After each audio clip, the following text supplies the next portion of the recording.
Jaya Jaya Shri Caitanya, Jaya Nityananda, Jaya Dvaita Chandra, Jaya Gaura Bhakta Vrinda. Jaya Jaya Shri Chaitanya, Jaya Nityananda, Jaya Dvaita Chandra, Jaya Gaura Bhakta Vrinda. Jaya Jaya Shri Chaitanya, Jaya Nityananda, Jaya Dvaita Chandra, Jaya Gaura Bhakta Vrinda. Jaya Jaya Shri Chaitanya, Jaya Nityananda, Jaya Dvaita Chandra, Jaya Gaura Bhakta Vrinda. Jaya Jaya Shri Chaitanya, Jaya Nityananda, Jaya Dvaita Chandra, Jaya Gaura Bhakta Vrinda. Jaya Jaya Shri Chaitanya, Jaya Nityananda, Jaya Dvaita Chandra, Jaya Gaura Bhakta Vrinda. So we are continuing with Sri Caitanya Caritamrta, Adi Lila, chapter 3, verse number 98. Lokagati Dekhiyacharya Karuna Hridaya Vichara Karina Lokira Kaiche Hitahaya. Translation and purport by Srila Prabhupada. Seeing the activities of the world, the Acharya felt compassion and began to ponder how he could act for the people's benefit. Purport. This sort of serious interest in the welfare of the public makes one a bona fide Acharya. An Acharya does not exploit his followers.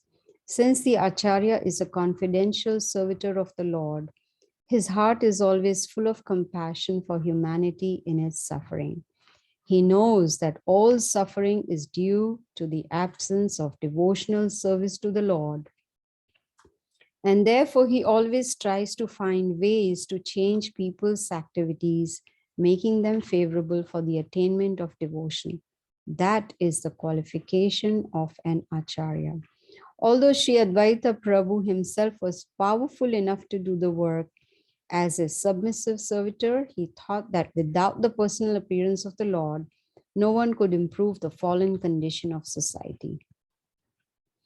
In the grim clutches of Maya, the first-class prisoners of this material world wrongly think themselves happy because they are rich, powerful, resourceful, and so on. These foolish creatures do not know that they are nothing but play dolls in the hands of material nature, and that any moment material nature's pitiless intrigues can crush to dust all their plans for godless activities. Such foolish prisoners cannot see that however they improve their position by artificial means, the calamities of repeated birth, death, disease, and old age are always beyond the jurisdiction of their control. Foolish as they are, they neglect these major problems of life and busy themselves with false things that cannot help them solve their real problems. They know that they do not want to suffer death or the pangs of disease and old age, but under the influence of the illusory energy, they are grossly negligent and therefore do nothing to solve the problems. This is called Maya. People held in the grip of Maya are thrown into oblivion after death, and as a result of their karma, in the next life they become dogs or gods, although most of them become dogs. To become gods in the next life, they must engage in the devotional service of the Supreme Personality of Godhead. Otherwise, they are sure to become dogs or hogs in terms of the laws of nature. The third-class prisoners, being less materially opulent than the first-class prisoners, endeavor to imitate them, for they also have no information of the real nature of their imprisonment. Thus, they also are misled by the illusory material nature. The function of the Acharya, however, is to change the activities of both the first class and third class prisoners for their real benefit. This endeavor makes him a very dear devotee of the Lord, who says clearly in the Bhagavad Gita that no one in human society is dearer to him than a devotee who constantly engages in his service by finding ways to preach the message of Godhead for the real benefit of the world. The so-called acharyas of the age of Kali are more concerned with exploiting the resources of their followers than mitigating their miseries. But Sri Advaita Prabhu, as an ideal acharya, was concerned with improving the condition of the world situation. Om Agyanatimirandasya Gyananjana Shalakaya Chakshurunmilitam Yena Tasmai Shri Gurave Namaha. What a beautiful verse, what a beautiful purport. Very strong. And the essence of this purport is that we need to preach as much as possible, because that is how we'll become dearer to Krishna. And this is what the Supreme Lord, his associates, his pure devotees, they all do. They think of different ways how to give this message to others, how to give this knowledge, spread this knowledge amongst all the fallen souls so that they can understand, follow it, and come out of this cycle of birth and death. And Prabhupada says this is the real welfare work for public in general. Not giving money, giving food, giving clothes, giving blankets, getting their eye surgeries done for free. No, not that. This is the real welfare work, which is to give this knowledge to as many as possible. So Srila Prabhupada, he made sure that he gave us the knowledge as it is without any change. That's why he's a bona fide acharya. This is what a bona fide acharya does, is to give as it is. And he also gave us the disciplic succession. He gave us his purpose to explain to us what real Krishna consciousness is. He explained to us who is a bona fide acharya. He explained to us the qualities of a bona fide acharya. I don't know if any of you remember, there is a very nice book by Srila Prabhupada, which is called The Spiritual Master and His Disciple, or something like that, the topic. I mean, the name of the book. But in that, all we see is the qualifications of a bona fide guru and a bona fide disciple. Even the disciple has to be bona fide. It's not just that we have to look for the qualifications of only the guru. We have to also look for the qualifications of a bona fide. It's kind of thick. Yeah, it's a little thick. Yes, and it has all the references from different scriptures put together by Srila Prabhupada, so that, we can, it's good for preaching also, if they say, how do we know what you're saying is bona fide? There are so many references over there. So Srila Prabhupada gave us the parampara. He gave us, made us understand that parampara is important because parampara makes sure that the data is not changed, the knowledge is not changed, it remains as it is. And he even in detail in his purpose, especially in chapter 4 of Bhagavad Gita, verse number 34, in the purport, he explains the qualities of a bona fide acharya, a bona fide spiritual master. And here in this today's purport, Srila Prabhupada is saying that a bona fide acharya does not exploit his disciples. Very important, right? Because especially in India, we find so many gurus, and they are basically interested in name, fame, money, etc. Right? They are not so concerned about how to deliver their disciples. For them, it's important about their own status. So here Prabhupada is saying that spiritual master in parampara does not exploit anyone.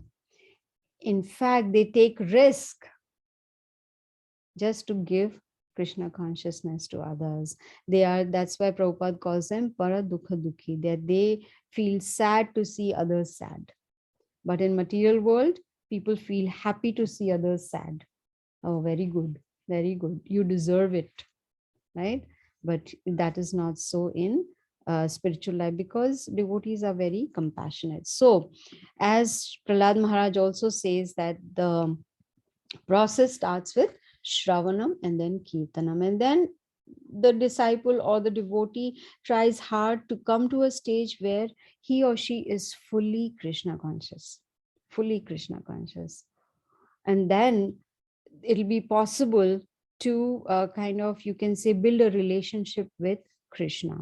And Advaita Acharya here, it is mentioned, Prabhupada also says that he was capable of delivering everyone. There was no need for him to call Krishna to come down, but he wanted the Supreme Lord to appear and deliver the fallen souls. And Srila Prabhupada compares, he has compared this many times, material world to be like a prison house. Right? When we are living in an apartment, it's like a third class prison cell. But when we go buy a house, we move into a house that's like uh, a better prison cell. But it's a prison cell, right? It's not, we have not come out of the prison. Coming out of the prison means coming out of this bodily concept, coming out of this material world and going back to Godhead. Uh, that is what is called being released from the prison house completely. So intelligent people, they don't like to move from one cell to another. So today I have $1 million home, then after 5 years I should have at least a $3 million home, or whatever it may be. Those are like trying to move from one cell to another. But intelligent, they decide that yes, we want to come out of this prison house and no more hopping from one cell to another.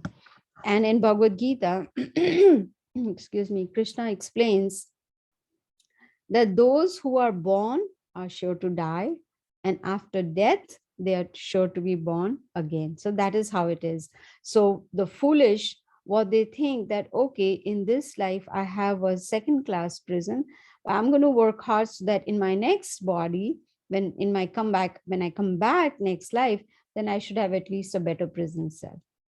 Maybe I should be upgraded, maybe I should be more beautiful, maybe I should be more wealthy, or maybe I should be more famous or more knowledgeable, or whatever. No one says more renounced, because everyone runs away from renunciation. So but Prabhupada says we should think that this life, I'm going to finish my business, I'm not going to come back, I'm going to go back to Godhead.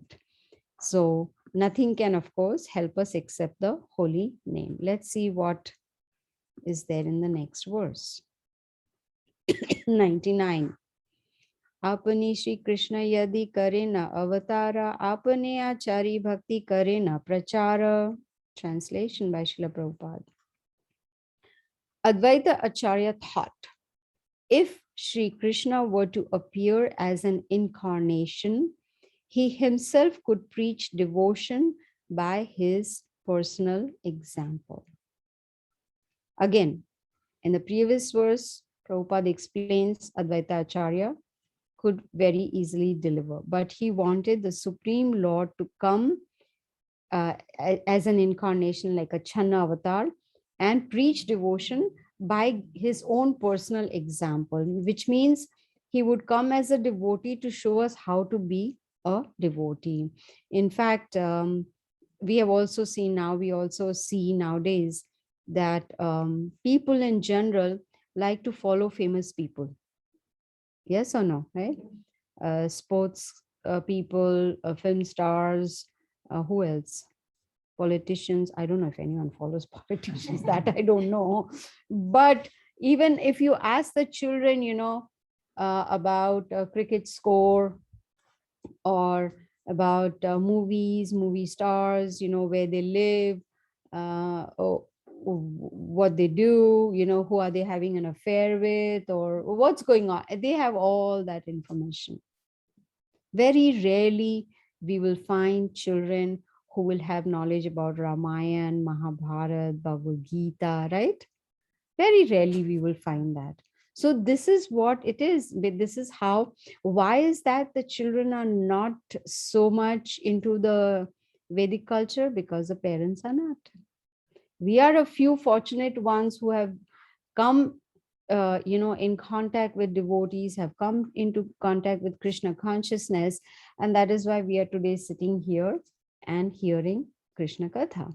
So here, Prabhupada says that in Kali Yuga, people, they like to follow great personalities. Even in Bhagavad Gita, Krishna says, right, that what is that verse? Yes, yes. That people, they like to follow great personalities. So we have to set a very good example. So Advaita Acharya wanted Lord Krishna to come and set a good example, which means show us how to be a perfect devotee, how to perform devotional service, how to build a relationship with Krishna, how to really fall in love with Krishna. So this is what Advaita Acharya wanted. Next verse, number 100. Nama Venu Kali Kale Dharma Nahiyara Kali Kale Kaishe Habe Krishna Avatara. Translation by Prabhupada. In this age of Kali, there is no religion other than the chanting of the holy name of the Lord. But how in this age will the Lord appear as an incarnation? This is a very good reference verse for the Maha Mantra, chanting of the holy names of the Lord, right? People generally ask, why do you say we should chant the Hare Krishna mantra? There are many references, and this is one of them. Advaita Acharya himself, who is Mahavishnu, is talking about chanting of the holy name of the Lord. There's no other religion except chanting the Maha Mantra. The gurus have said that, the sadhus say that, the shastras say that. We have all these references. What more do we want? There's nothing more we want. We are very, very fortunate to be exposed to Krishna consciousness, and we are so fortunate that Sri Advaita Acharya, because of his efforts, because of his sincere prayers, that Krishna came down as Chaitanya Mahaprabhu. So here he is thinking, how will the Supreme Lord come as an incarnation in Kali Yuga? The answer is there in the next verse, verse number 101. Shuddha bhave kariba Krishnera aradhana nirantar sadainye kariba nivedana. Translation. I shall worship Krishna in a purified state of mind. I shall constantly petition him in humbleness. So many important points. First of all, it has to be in a purified state of mind. Now one may say, unless I chant, how will I become pure? How will my mind become pure? Yes, it's not possible. It's not just chanting, but it is attentive chanting. Second, he's saying constantly. It's not that you say, oh, Krishna, please come down and done, finish. No, he's constantly petitioning Krishna to come down. And in what mood? In humbleness, in humility. So he, even though he is none other than Mahavishnu, he is the plenary portion, and he is saying he will worship Krishna. The plenary portion is saying, I will worship Krishna in a purified state of mind. He will petition means he is going to beg. Prabhupada says when we chant, it should be like a child is crying for the mother.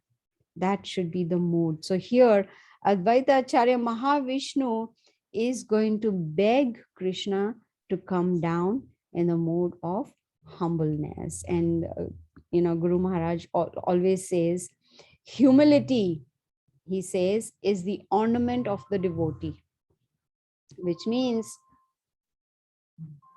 humility is, especially women like to wear ornaments, right? Yes? Yeah, men are saying yeah. Because they are paying for it. So they know. Right?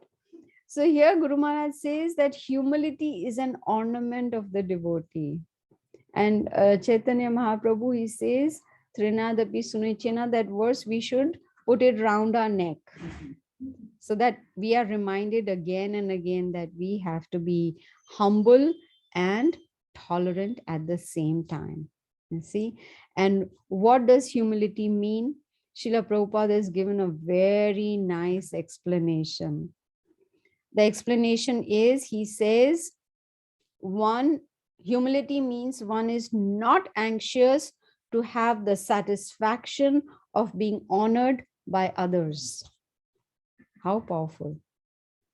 Not anxious to have the satisfaction of being honored by others.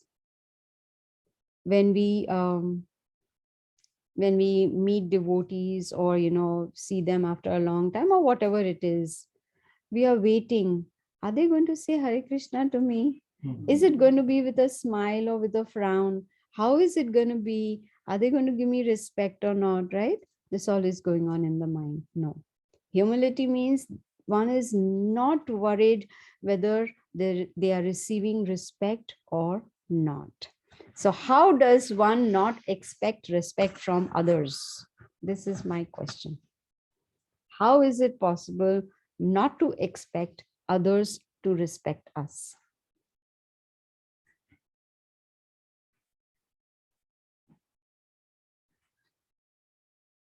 We always try to be humble. Right? Yeah, but You think they're higher than you. yeah. Hare Krishna Gita ji, first we will give the respect like that. Yes, we can give respect, yes, without expecting in return. But practically, what should we do so that we do not expect others to respect us? We respect. Hare Krishna Mataji, Yes, can you hear me? yes. I would say that by thinking that I am lower than that person and that person is Okay. higher than me. Yes, that is also one way, but higher than that. I think chant attentively and focus your mind that you don't worry about the other people. You're very close to that. Focus your mind on what? By thinking Krishna. Exactly. We should not have any expectations from anyone, period. That will make the life more simple. That will make one happy and peaceful and satisfied. We have so many expectations from the spouse, from the children, from the parents, from friends, devotees, society, leaders, whatever it may be. No expectation at all. How many times we have tried to live our lives according to our terms and it has not worked? All the time. How many times we have tried others, that the others should live according to our what is that called, our agenda? Does it work? Yes or no? Mostly it doesn't. Then why try? Why have those expectations? The question is how to remove that expectation. That is there in the mind, right? Yes, we have to remove that expectation, because unless we remove that expectation, we will not be we will not be peaceful. And how to remove that expectation? What do you think? I'm asking everyone. Yes. Some of the things we can very control that. Okay, I'm not expecting. Mhm. But still few things are left over there is I'm expecting. Maybe not from the person. Maybe I'm expecting from myself that I need to get this. You expect for yourself is fine. Okay. You if you have expectations from your own self, like I want to improve my chanting, I want to progress spiritually, I want to read more, those expectations are good. But when we have expectations from others, that is where the problem comes, because each individual is going to do what they want to do, right? Yes or Mataji, no? by not controlling Controlling by what? not others. Yes, by not, exactly, I was coming to that point. Stop being the controller. We have, Prabhupada says, since time immemorial, we have this tendency of controlling.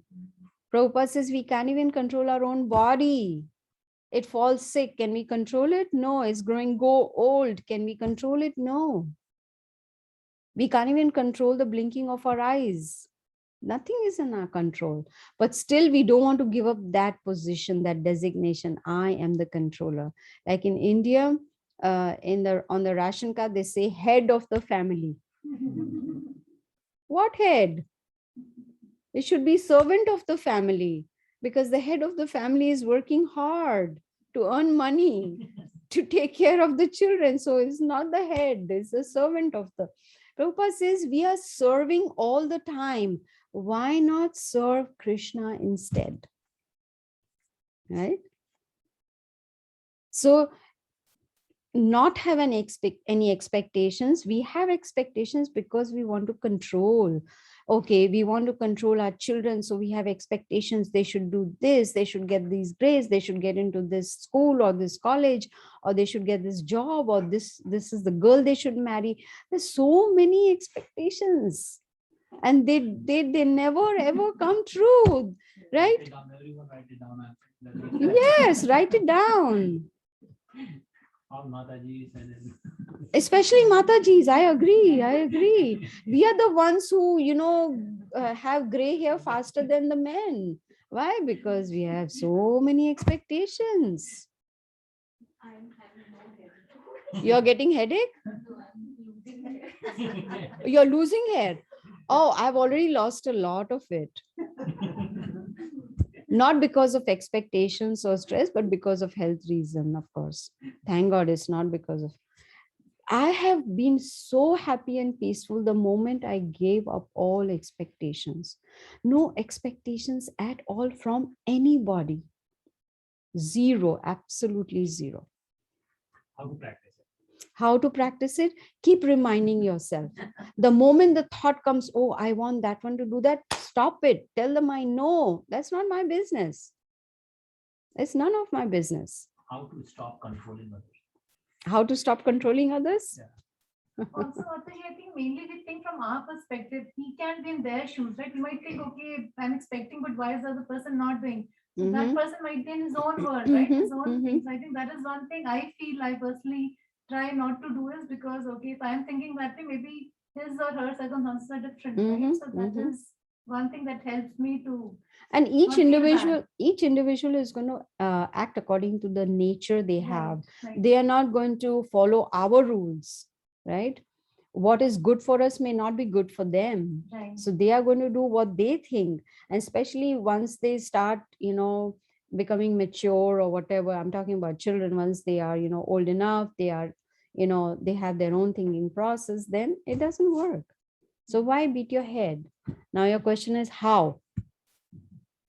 Practice, practice, practice. Practice makes one perfect. So we have to keep reminding ourselves that, okay, my only expectation is with myself.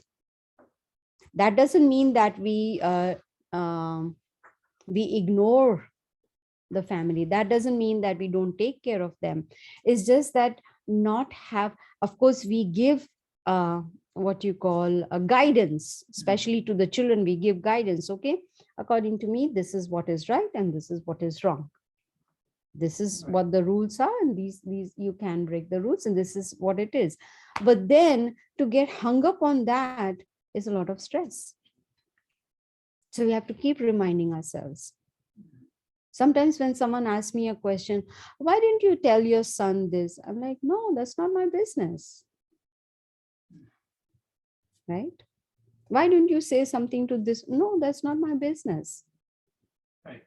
Simple. This controlling and not expecting, does it apply to your own children? Everybody. Mataji, until some point, I would say yes, because they are not that matured enough to think that way, right? Until they're small. That's what I'm saying. Guidance can be Yes, given. right. But you can't force them, tie them to the chair and, make them, no. Mataji, discipline, like some things you have to learn in the childhood, right? Some things we say, okay, some things you have to follow, like you said, right? No matter what, you have to do this chanting one day. Some things we have to put them into a line and then they get that thing. But then don't go become anxious Crazy. about the result. Right, Okay, I expect my child to get 98% and then go crazy about it. No, let him, okay, you've told him, you've given him guidance, he has all the tools, to get whatever grades, and it depends on his capacity too. And if he's gets it, fine. If he doesn't, don't what you call don't become anxious about it and get stressed out of it. Results, what does Krishna say in the Bhagavad Gita? Yes, you have a right to perform your duty, but you're not entitled to the results of your activities. We get entangled with the results. There is so much competition. We want everything to happen as per our desire. It doesn't work that way.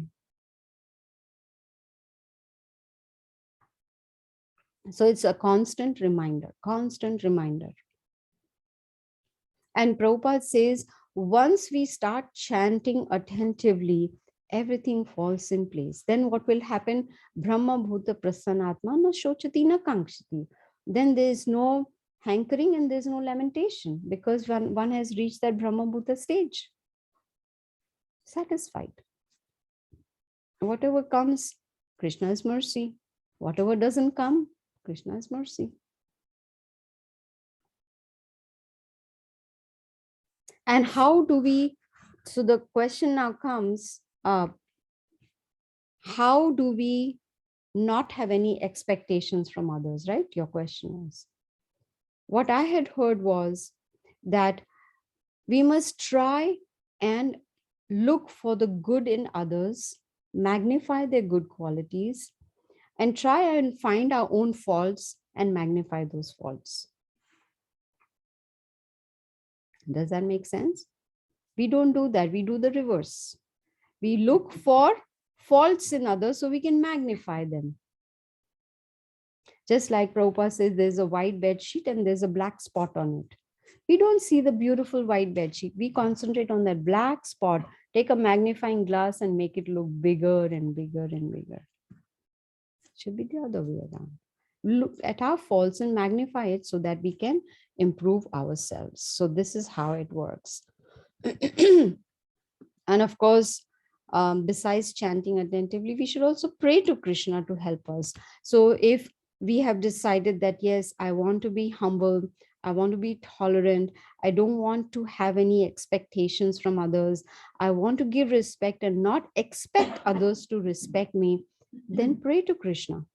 Pray to him to please help me to reach that stage. Next verse. Aniya Krishnere Karun Kirtana Sanchara Tabesya Dvaita Nama Safala Amara. Translation and purport by Srila Prabhupada. My name, Advaita, will be fitting if I am able to induce Krishna to inaugurate the movement of the chanting of the holy name. Purport. The non-dualist Mayavadi philosopher who falsely believes that he is non-different from the Lord is unable to call him like Advaita Prabhu. Advaita Prabhu is non-different from the Lord, yet in his relationship with the Lord, he does not merge with him, but eternally renders service unto him as a plenary portion. This is inconceivable for Mayavadis because they think in terms of mundane sense perception and therefore think that non-dualism necessitates losing one's separate identity. It is clear from this verse, however, that Advaita Prabhu, although retaining his separate identity, is non-different from the Lord. Sri Caitanya Mahaprabhu preached the philosophy of inconceivable, simultaneous oneness with the Lord and difference from him. Conceivable dualism and monism are conceptions of the imperfect senses, which are unable to reach the transcendence because the transcendence is beyond the conception of limited potency. The actions of Sri Advaita Prabhu, however, give tangible proof of inconceivable non-dualism. One who therefore surrenders unto Sri Advaita Prabhu can easily follow the philosophy of inconceivable, simultaneous dualism and monism. Now we have heard Srila Prabhupada talk about this a lot in Bhagavad Gita also. He talks about the Mayavadis in many purports in the Bhagavad Gita. And here, Advaita Acharya, we know, he is eternally rendering service to Lord Krishna, even though he is a plenary portion. He is non-different from Krishna. Prabhupada says in the purport, he also, Advaita Acharya, his desire is to induce Krishna consciousness. It's like giving an injection of Krishna consciousness. You know, when we are sick, taking tablets takes, it takes a long time for that to, dissolve and get into the system. But when an injection is given, it's like quickly it goes through the whole system and works faster. So here we can see that Advaita Acharya, he wants to induce Krishna consciousness. He wants to induce the chanting of the holy names of the Lord. And Srila Prabhupada says that Advaita Acharya, he is surrendering to Krishna. And he can understand why, because he knows that when Krishna will come down as Chaitanya Mahaprabhu, he will be able to, even though Advaita Acharya can do the same thing, but he wants Lord Krishna to come down as Chaitanya Mahaprabhu, to come down as a devotee and set an example. And he also wants Chaitanya Mahaprabhu to explain this dualism and monism. Achintya bhed abheda tattva, simultaneously different and one. He wants that. He wants, he is begging the Supreme Lord to come. The whole purpose is so that he comes and he gives Krishna consciousness to the people, the fallen souls of Kali Yuga. So Chaitanya Mahaprabhu, his coming here is just to show us how to perform devotional service, how to build a relationship with Krishna, how to have pure love for Krishna. And how did he teach it? Simply by chanting the holy names of the Lord. Let's see verse number 103. Krishna Vasha Karibena Kona Aradhane Vicharite Ekashloka Aila Tandramane. Translation. While he was thinking about how to propitiate Krishna by worship, the following verse came to his mind. So now Advaita Acharya is thinking, he's thinking, how can I please Krishna by my worship? And when one starts to think like that, then one automatically starts contemplating. Thinking means start meditating on it, contemplating on it. And then that leads to getting mercy of Krishna and learning how to please Krishna. Srila Prabhupada explains even in the Bhagavad Gita that the ultimate goal is to please Krishna. And to please Krishna, we have to please the spiritual master, because when the spiritual master is pleased, Krishna is automatically pleased. We don't have to make any separate effort at all. So to please Krishna is not just that our own effort will happen. It's not that I'm going to try, I'm going to chant very attentively, I'm going to read the scriptures, I'm going to preach, I'm going to eat only prasadam, I'm going to follow 4 regulative principles, I'm going to do service, I'm going to control my mind. All that is good. But we also need Krishna's mercy. Our endeavor and Krishna's mercy. These are the two things that go together. So to do that, here we see Advaita Acharya is begging Krishna to come down so that he can help us, so that he can shower his mercy. Prabhupada says, Chaitanya Mahaprabhu is more merciful than Krishna. That's why even Guru Maharaj recommends that when we have deities of Gaur-Nitai, because they're very merciful. Radha Krishna seva is very, very high. To worship Radha Krishna at home is very, very high level of worship, high level of service.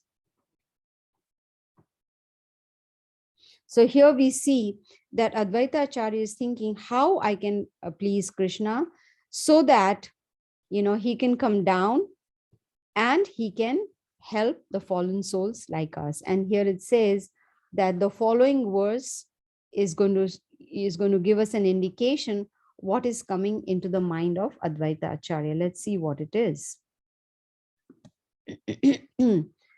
Tulasi dala matrena jalasya chulukena va vikrinite swayam atmanam Bhaktebhyo Bhakta Vatsalaha.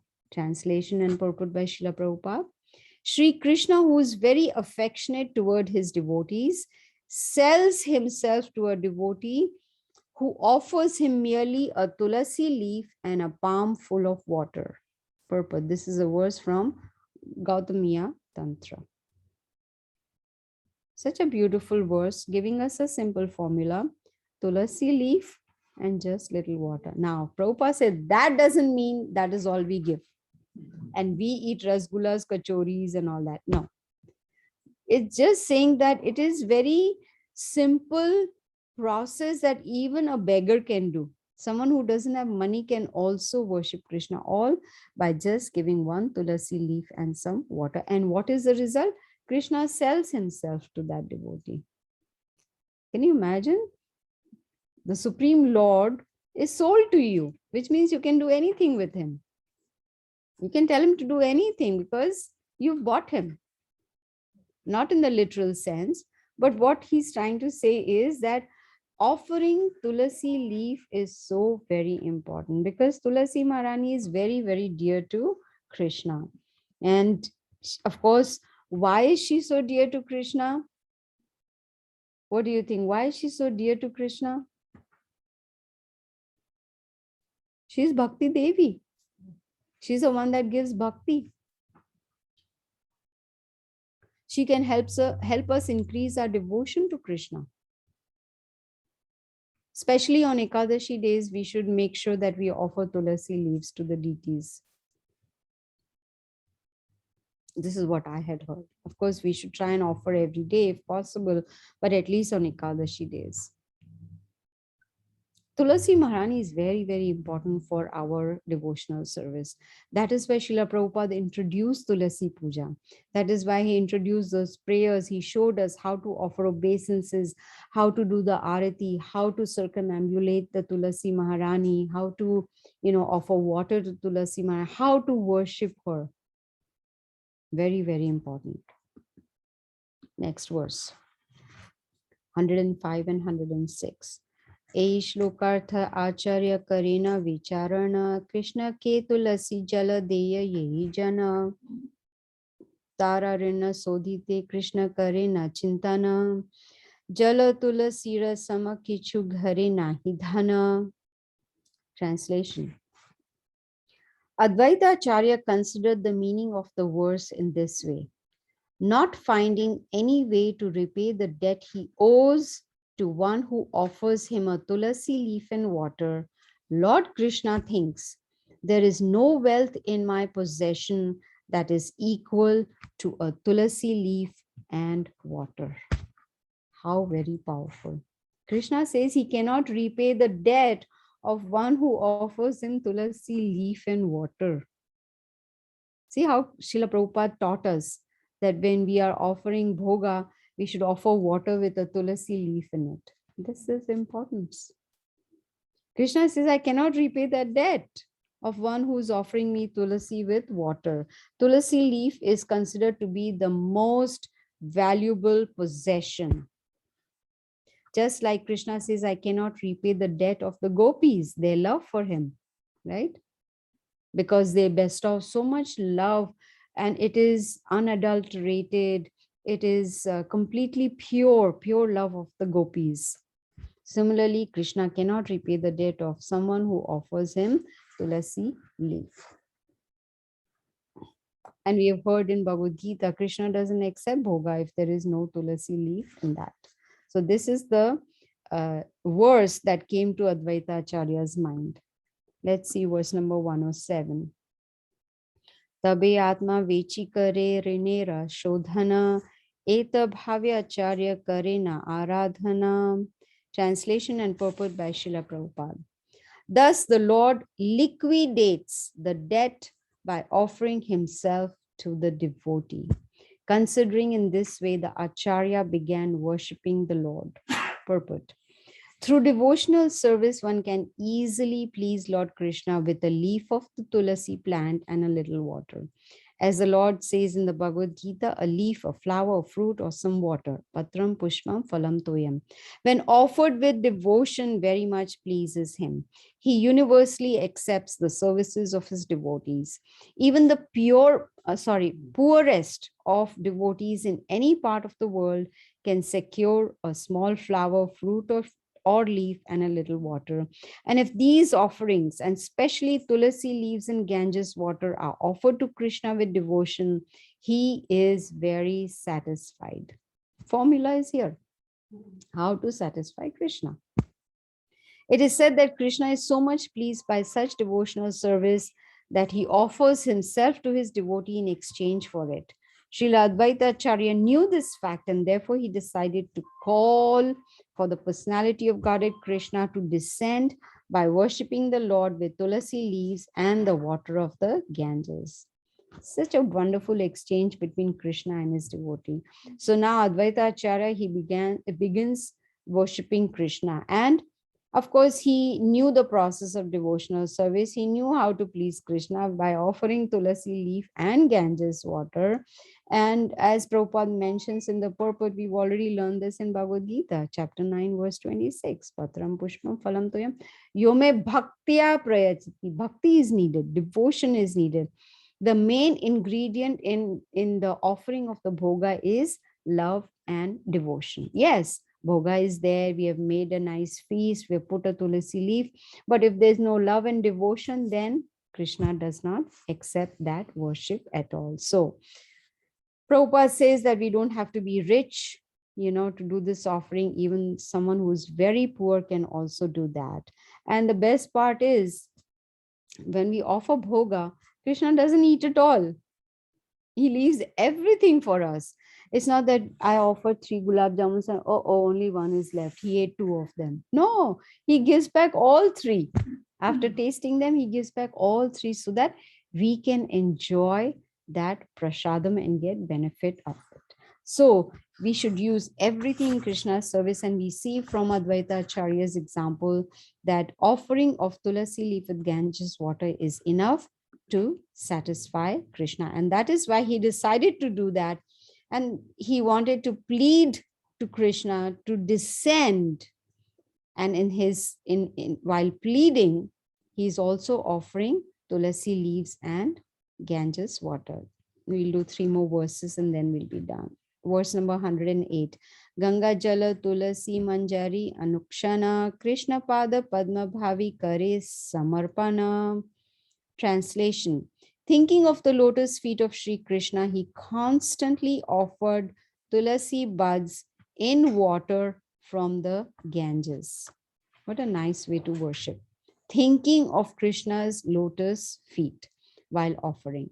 So that reminds us that when we are offering bhoga, we have to think about the lotus feet of the Lord. Think about, kind of pray to the Lord to please accept what we have cooked with love and devotion.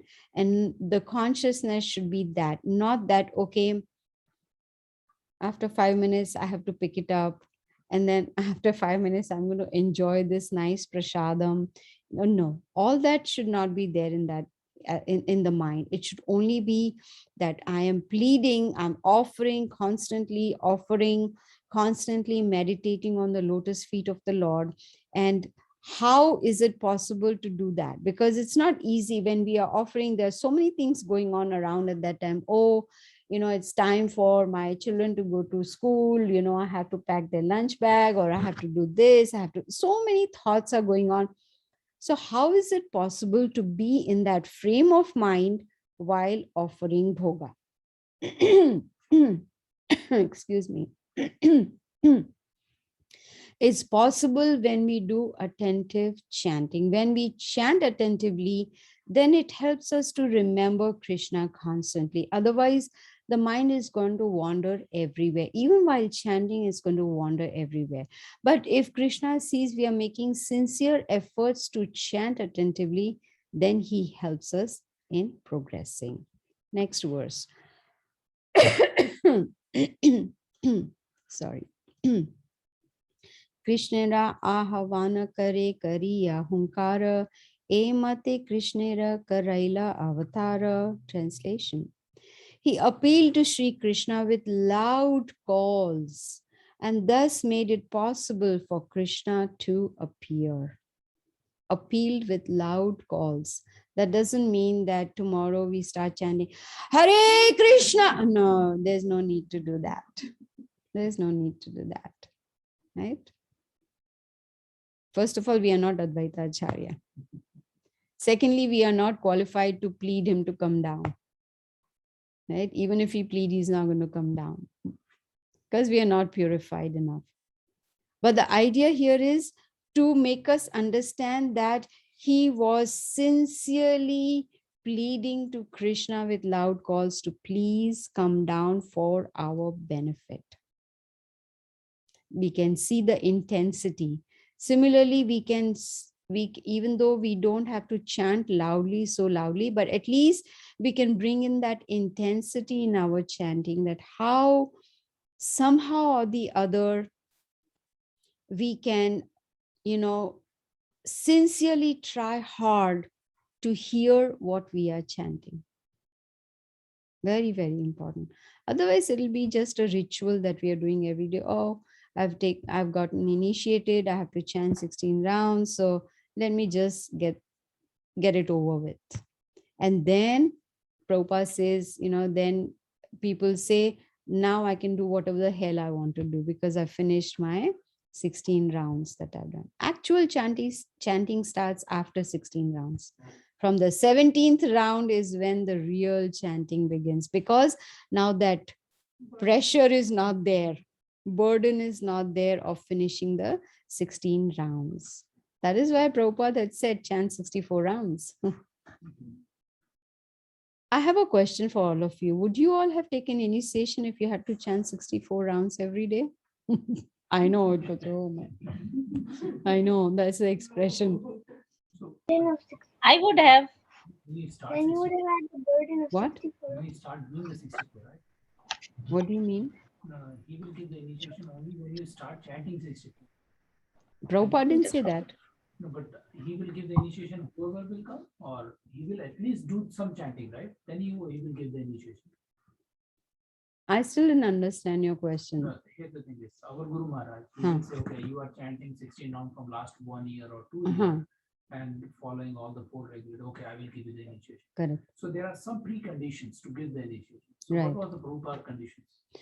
Yes, so in the beginning, when Srila Prabhupada started Krishna consciousness, he asked his devotees, they were not yet initiated, to chant 64 rounds. They tried, they could not. So they said, no, Prabhupada, it's too difficult. He said, okay, chant 32 rounds, reduced. But then they couldn't do that also. So Srila Prabhupada understood that in Kali Yuga, it's not practical. So he said, okay, 16 and no less. And then he gave initiation. So the person has to do 16, then only he Yes. But I read like some devotee just give the initiation and then tells him to chant 16 down to Yeah. follow the regular. Yes, I heard that. And I also heard that was for in specific cases, in just few of them where Srila Prabhupada saw the urgency, the need, Yes. So there was a need. So that is why, It's not like standard. No, not standard, but just some exceptions. Yes. But that doesn't apply now because there are many pujaris. Yes. So But when he got initiated, at that time 64 was the standard, right? when Srila Prabhupada got initiated, oh, I don't know. That That's must a have good been the question. standard, right? That's probably why. That is a good question. Because we see all the acharyas before, they all used to chant 108 rounds, and I don't know how many rounds they used to chant, like practically 20 or 22 hours they would chant. So I don't know. There could be the range 16 to 64. I don't know. I don't want to. If you do minimum 61, you will get It's 264 rounds. Yes, they do. Yes, Aditi. Yes. So even in the temple, brahmacharis, they all do 64 rounds. So Prabhupada also should be doing 64 rounds only, right? I don't want to speculate. I don't know. I don't know. Actually, we could see Prabhupada was chanting all the time. He always had his bead bag. He always had his hand inside his bead bag, and he was always chanting, except when he was meeting visitors or talking to disciples or something or giving lecture. But yes, but I cannot answer this question whether Srila Prabhupada had to chant 64 rounds to get initiated. That I don't know. Yeah. Yes, Thank that you. I don't know. So we were talking about the intensity. So intensity is very, very important. And it should not be that I'm chanting because I have to finish my rounds. No, I'm chanting because my deliverance depends on this chanting. That should be the attitude, that I can go back to Godhead based on the quality of my chanting. That should be the attitude. Let's do the last verse for today. 110.